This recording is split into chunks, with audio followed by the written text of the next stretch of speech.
Welcome to Everything Cookbooks, the podcast for writers, readers, and cooks. My name is Andrea Nguyen, and I am here with the co-hosts for the show, Molly Stevens, Kate Leahy, and Kristen Donnelly. We're going to wrap up season 4 here by talking a little bit about what's been going on during the last season of episodes. I hope you're going to tune in and listen up because we got a lot to say. Hey there. Hey. Hey, Andrea. Hey, everybody. So nice to see you and have you here, Andrea. I know I've been kind of absent doing my own thing, but I miss you all so much that I had to come back and, well, have a few words because I've been tuning in to all the amazing episodes that have been put together and aired. We've also heard from our listeners, and we've done little events too. It's so exciting. So maybe we can lead off with a question. Yeah. Right, Molly, you've been monitoring people's questions. Recently, you heard from someone named Catherine, right? Yes, I heard from someone named Catherine, and she says, I love cookbooks, and it's quite interesting to learn about their creation. I have one thorny subject to throw out for discussion, the size of fonts and recipes. For instance, it can be really hard to tell if it says a quarter or a third or a half teaspoon when the type is so tiny. Is it just me? What do we think? Definitely not just her. I think about this a lot. I think a lot of times it depends. See, there's a difference when you're looking at a PDF on a screen, which is how a lot of us look at our books before they're in print.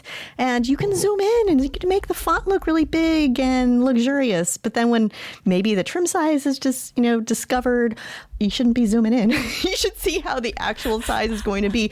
Another thing, though, I think really affects font legibility is the color of that particular typeface. I feel like actually color is harder for me than size. What about you guys? Mm-hmm. Yeah, and typeface. I was thinking there are certain typefaces where fractions are harder to read. Mm-hmm. Don't you think? They get a little more blurry. So, but I do think it's such a good idea, even if this is more for an author, but when you're reviewing your work, don't just review it on screen.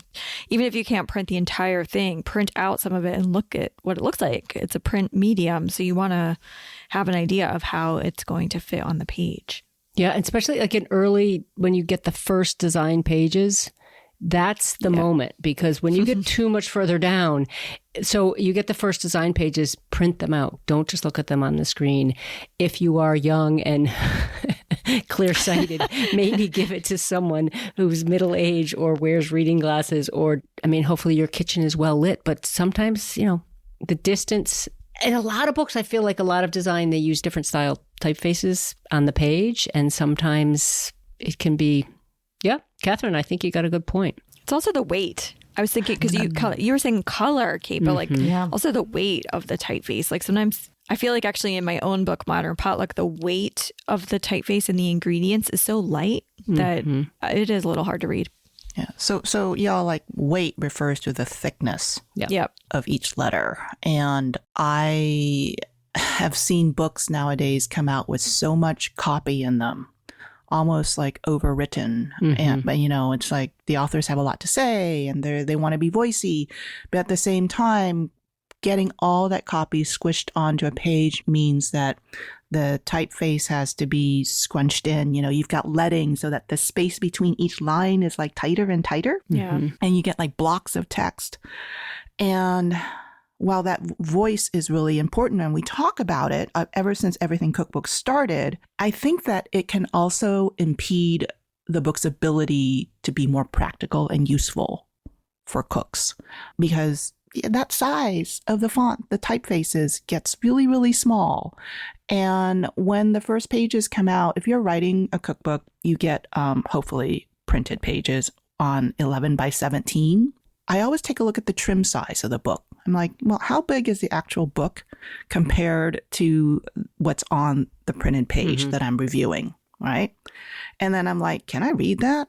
Do I have to put my progressive glasses on versus my regular contact lenses? And do I have to turn the lights on really bright? All of those things really matter because you're trying to envision what the book will look like for your viewer and the end product once it's bound. And fractions are a really good thing to mention because the fraction is obviously going to be smaller than the main numbers. Yeah.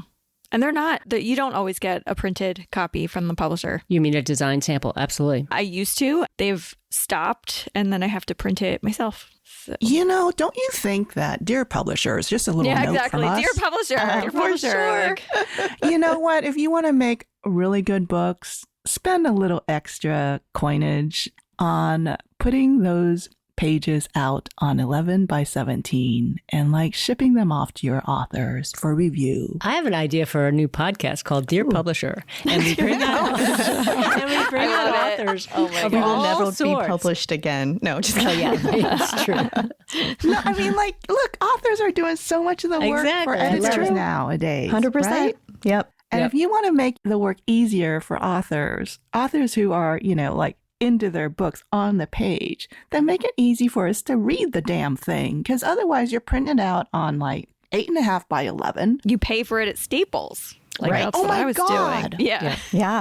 Because you need that big printer. You need those big pages. Well, yeah, because I don't have a color printer and I want to see it in the actual color. I probably should just be a little more aggressive. Yeah. I think that's what this is coming down to. Yeah. And not just say hey, can you send me the printed copy? And they say no. Well, here's something I don't even think would show up on the printed copy, though. Say if you have a page that has some sort of semi-gloss or gloss, and then you have your font is a certain color that might be hard to read on that, but you're not going to notice that. You're not going to know that in the printed, regular paper. So, I mean, there's a book, I think it came out in 2006. I was trying to read it because I had to reference it. I gave up because I was just it's gray on gray. What the heck, man? Oh, man. Gray, and shiny. I mean, seriously. Wow. As a reader, if this happens and you get a book and you can't read it, don't write to the author and complain. Write to the publisher. Because chances are the author is heartbroken as we are. Yeah, look up the stuff in the acknowledgments. Look for the editor or the designer on the back of the book. All right. Oh, goodness. We've had a lot of coffee today. But one last thing, gold. Okay, I love gold. I love the sparkle, but in a book, man, it is so difficult to read, whether that's in a text box, a gold text box with white typeface, or just gold lettering. Because when the light's off, I can't read it. Mm-hmm. Actually, knockout type in general, which is that white text on. Yeah, I know it could look so great, but I don't like reading huge blocks of knockout type personally. Dear publisher. Yeah, dear publisher, I'm just so glad that we have this kind of pet peeve now, because it used to be my pet peeve about where the page numbers are in the book. And now we can, okay, I've already said my piece. Now we can move on to legible print. This is great. We got quite a few questions. Let's move on. We got a whole batch of questions about recipe testing. So rather than go through them all, it's just sort of general. These are from readers of cookbooks, not so much writers of cookbooks. How do they get tested? Who does the testing? The more broad, are all the recipes in the cookbooks tested? Oh, God. Yeah. This is a big, it depends, right? Might drop right there. It depends. Ideally, all of the recipes are tested, not just by the author, but by somebody else. In reality, that might not always be the case. Mm-hmm. So that's often why you want to try to find authors you trust. Yeah. Yeah. I recently took a look at a book that was going to go to print, and there was a recipe for soup that served 4 people, but it started out with 20 quarts of broth. Wow. Do they get reduced? Poached. No, you just poached some ingredients in and then served it up to 4 people. That's like a box at Costco. 5 gallons. 5 gallons, the paint bucket you get at Home Depot.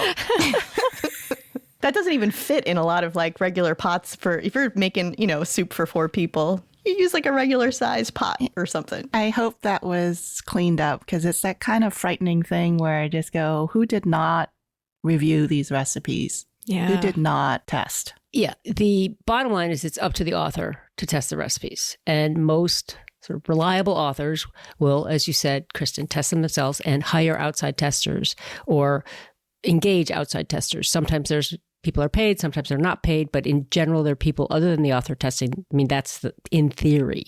We all know that doesn't happen all the time. I don't trust myself. I agree. I mean, like, do you trust yourself? I am always like my worst critic. So I test recipes to death before I feel like they're ready for someone else to test. So I always have someone else test them because I'm like, was I really on the mark about this?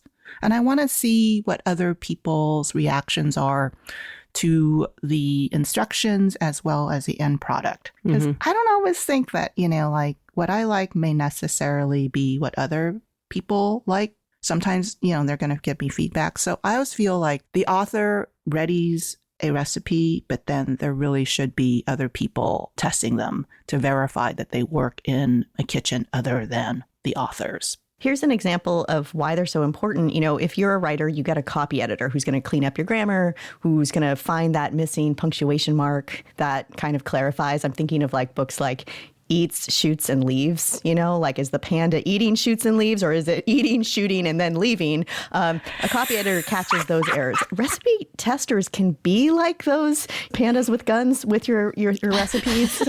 Sorry, that was a really stretched analogy. However, the theme of the recipe. Right. So they can maraud your manuscript by thinking, oh, I wasn't sure what you meant. Maybe there's a missing line of instruction where you forgot to tell them to turn the oven to 400. So they're putting the chicken in the oven and nothing's happening because they're like, I think I'm supposed to turn on the oven, but I don't know where. I mean, maybe in your head, you already had heat the oven, as Molly likes to say, to 400 and then cook the chicken later. They'll catch those little errors. So then when you submit your manuscript to the publisher, those things are cleaned up and you don't have to answer those after the fact. And it also gives you a sense, because I know when I get questions from a copy editor, I start to then doubt those recipes like, oh my God, do I need to test this all over again? So I guess the question is, though, for all of you, when do you know a recipe is done? When do you know you can stop testing it? Sometimes never. To me, that question is, it's when do I know a recipe's done? When can I stop developing it? Once it's developed, if the testing isn't going well, I am not very forgiving. If I have a couple people test it and it's not working, I'm out. I mean, unless it's something I'm just like, no, I know this works. Yeah. Molly, don't you have your testers grade the recipes? I do. Yeah. And I was just thinking it was episode 16 was another listener question, Q&A, and we talked a lot about recipe testing on that one, if anybody wanted to go back and find that. But yeah, I have a worksheet that all my testers fill out. And the top line is you have to give it a grade. And it's A+A. And then I think there's a B+. But if it's anything besides an A or an A+, I'm really take a hard look at whether it stays in. And then the next question is, was the recipe worth the effort? Which is a great question. That's a great question. Yeah. Let's say it's like a B+. Would you give it to somebody else to see if it was just a matter of taste or something like that? Yeah, that's a great question. Yes, that would be something I would do. Maybe that person doesn't have a good taste. No.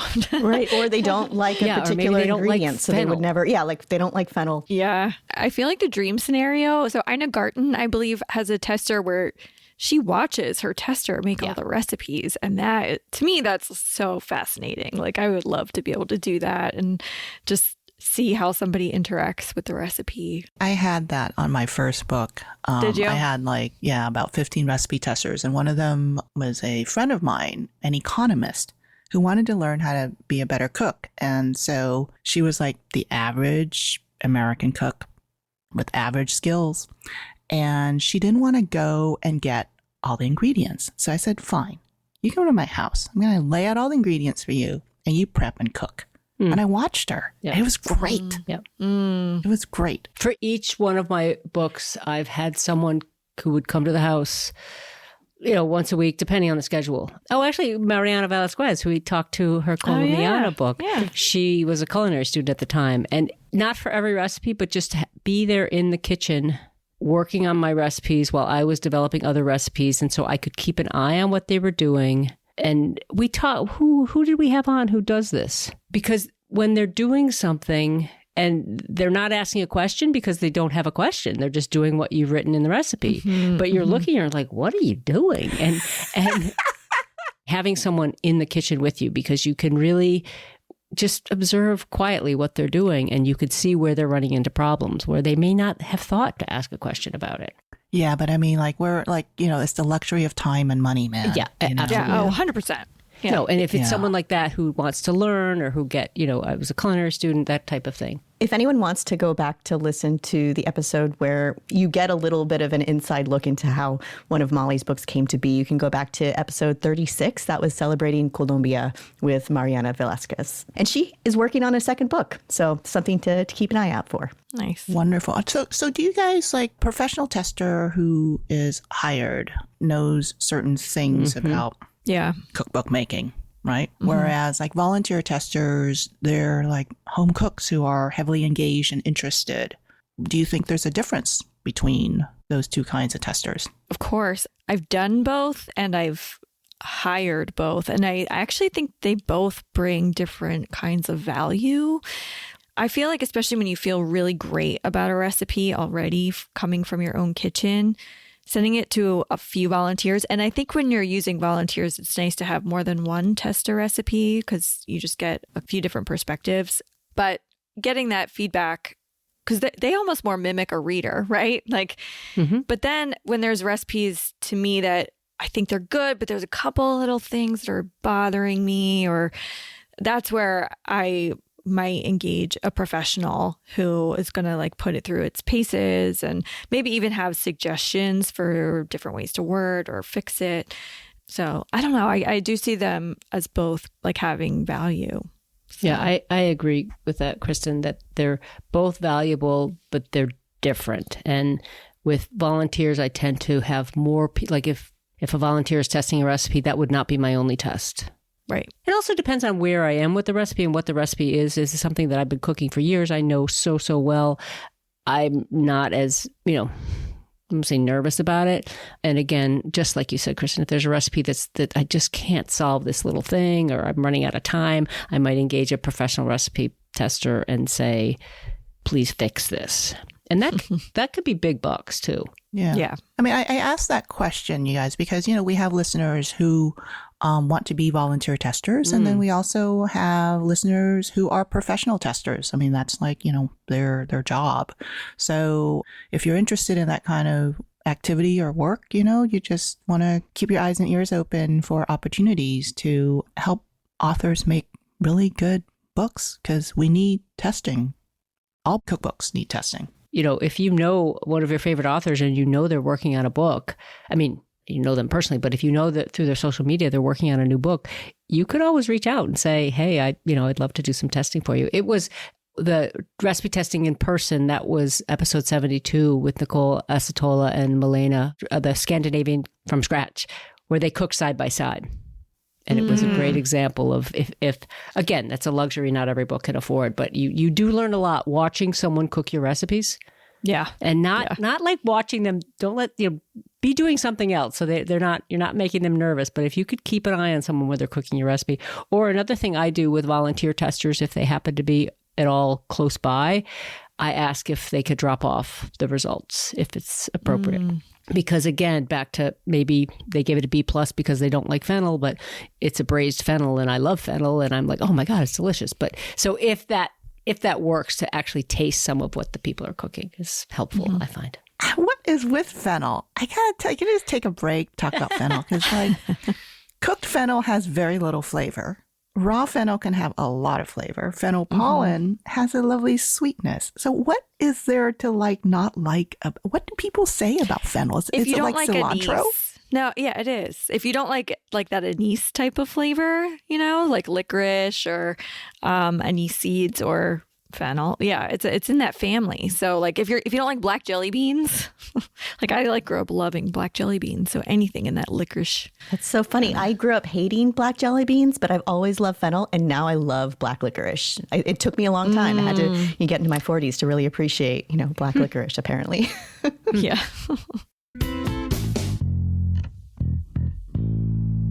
You love Everything Cookbooks, right? And we love making it for you. Here's your chance to help us keep it going. Go to everythingcookbooks.com/support. There you'll find links to all our new great merch, including t-shirts, sweatshirts, even a hat. and our bookstore, where we earn commission on every book you buy. You can also leave us a review wherever you listen to the show. Again, that's everythingcookbooks.com/support to find all the ways to show us the love. And thanks for listening. So season 4, the episodes, focus a lot on community. That was something, a theme that Kristen brought up early on. And I just think it's so fitting for the episodes that were put together for season 4. And some of the guests on the show, like Sandra Gutierrez and Dara Goldstein, had a real amazing depth to their long careers. Mm-hmm. And then other folks were new experts. Yeah. So, what were your takeaways from those conversations? Because obviously I did not engage in them, but now I get to ask you questions. Yeah, it's been a really awesome season. We recently got a very nice shout out from a friend of the pod, Heidi Swanson, who Nice. I love Heidi. Yes, we all love Heidi, but she mentioned Everything Cookbooks on her newsletter. And one of the things that she said in a side conversation, because I wrote to thank her for the shout out, was how, and talk about someone with a lot of depth of experience. Heidi's been at this for a very long time, but she said how interesting it is to learn about everyone's different journey to cookbook publishing. And it's one of the things that I don't know. First of all, I don't think we knew what we were getting into when we got into this, but it certainly has been the most sort of surprising and eternally interesting, always learning from our guests that, we sort of set out the first 10 episodes. This is how a cookbook gets written. And we're like, oh, sometimes, these are best practices or these are standards, but it's amazing that the variations that we were finding about how books make it to the market. Right. And then people playing with the form more and more, because recipes, we don't need books for recipes anymore. So It's what is a cookbook at this point? How can people play with the form? Right. Well, how do you play with the form to get people into recipes? Because they say, I don't want a recipe. And it's right. Yeah, you don't want a recipe, but you need a recipe. It's I sound like my, like a mother or something. You don't like vegetables, but you need to eat them. So romance them with the photo and some language. Right? Exactly. Right. Yeah, exactly. When it comes to one of the episodes, I didn't participate in it. And those are almost more fun for me, because then I can go I learned so much just as a listener. Yeah, we're a listener. Yeah. Yeah. When I heard the Danny Childs episode that Kristen and Molly did, it was really interesting to hear all the steps, all the hoops he had to jump through to get his book proposal made. And it was really fascinating to see all the different formats the proposal took and how he carefully thought through the design and how the cover of his cookbook, which is out with Hardy Grant, is the cover of his final proposal, but how he had so many no's along the way, and he kept kind of pushing and honing his idea as he went. So I thought that was a really great episode of somebody who was building his concept as he went, building his platform as he went, and had a really amazing story too. Yeah. Yeah. Well, it's funny, Andrea, you mentioned Asian vegetables. And when we talked to the Wang sisters, they have a relatively new cookbook called Asian Vegetables, and it started from one of the sisters is a vegetable farmer. And her other sister started creating content for her customers to learn how to cook these vegetables that she was giving them in their CSA boxes. And that became the seed for a cookbook that became something that's not, Kristen and I talked to them, and yes, it's a cookbook, but it's not a cookbook. It's much more than a cookbook. It's family storytelling and it's farming information. So it's just interesting not only where ideas come from, but again, that playing with the form that. Yeah. Clancy Miller too, with how it started as a magazine. And I love in that interview when she was like, I'll do it as Q&As because it'll be easier for me. Right. And then she was like, actually, it's all work. Not easier. Yeah. Molly, you and I chatted with Clarissa Wei about her Made in Taiwan book. And that, involves so many people and is built upon this notion of firing up the Taiwanese community in Taiwan and abroad. And she plays with the form whether she knew it or not, right? Mm-hmm. Because her cohorts were so into creating something for their community And I thought that was so fascinating. And she like used all different kinds of people. She had an assistant to do research. Yeah. She also had someone, a collaborator that she worked with on the recipes. You know, you're not making a book alone oftentimes. Just the process itself is about community. Really good point. Yeah, I actually really like that she just like leaned into what she knew she was good at. Like, I'm a really good journalist. I'm good at the interviewing. I'm good at pulling it all together. But, you know, recipe development is actually not like where she had a lot of skills at that point. And then just the library, like the library research, like asking somebody, hey, can you research the history of this dish? And I'll focus more on the out and about reporting. I thought that was cool. I thought so too. And just how she included certain recipes, even though she knew the ingredients were very hard to get, because she really was looking at it more for the reporting aspect, that she wanted to sort of maintain that this is a dish. This is an important dish. Here's the story behind it.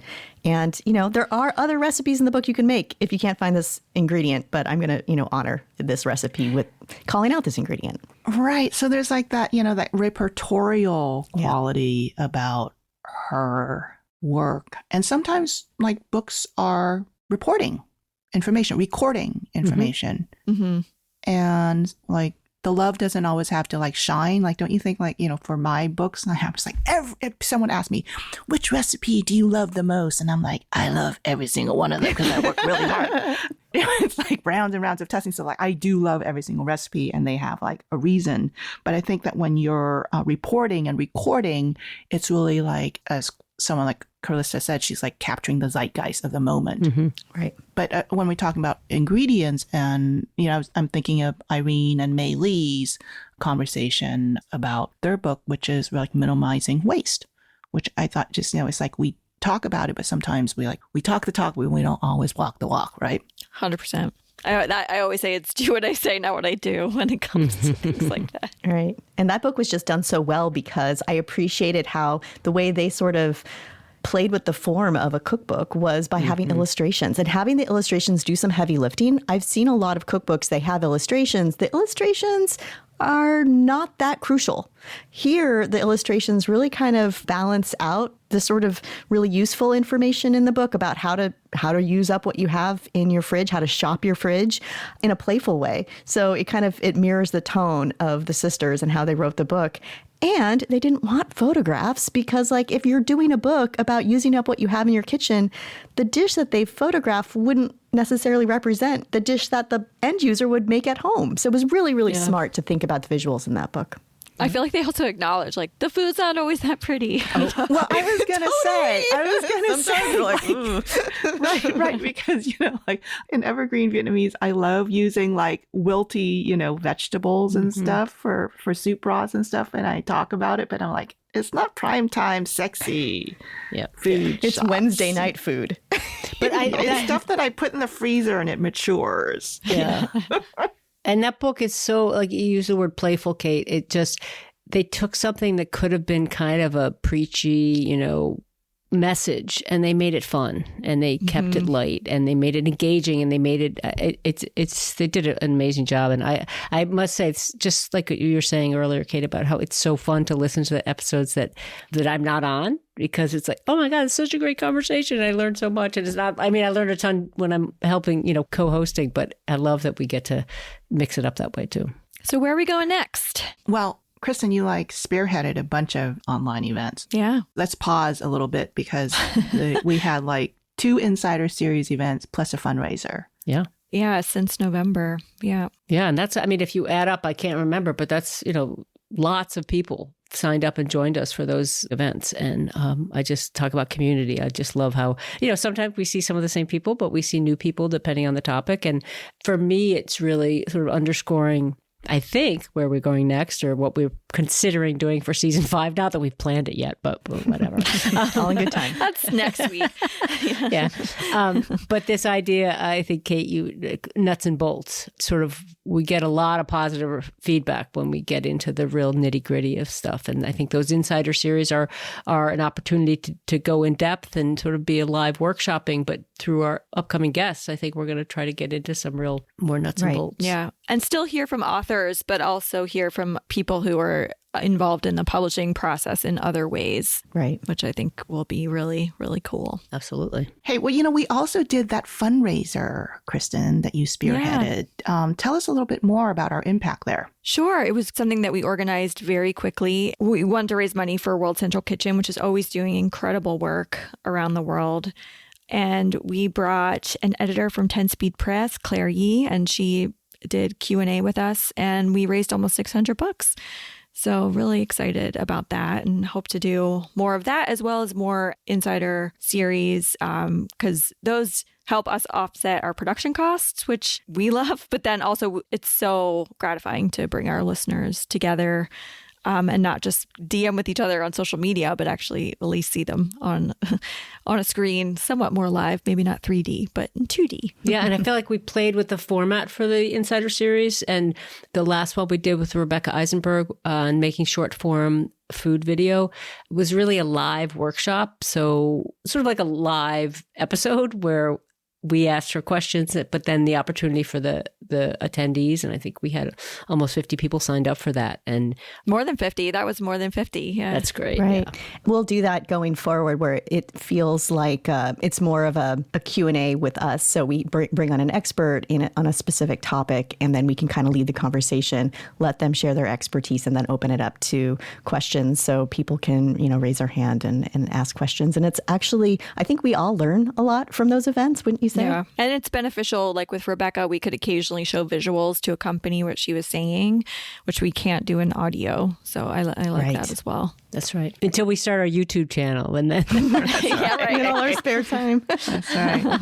Smash that subscribe button. Tune in to the coming season. we do get ideas from listeners on future episodes, and we always make a note and consider them. So by all means, keep those coming, because we've gotten some great ideas from our listeners as well. Fabulous. So onwards to season 5 of Everything Woohoo. Cookbooks. Yeah, we'll be back in a few weeks. That's right. Yeah, it will be coming up on 2 years when we come back.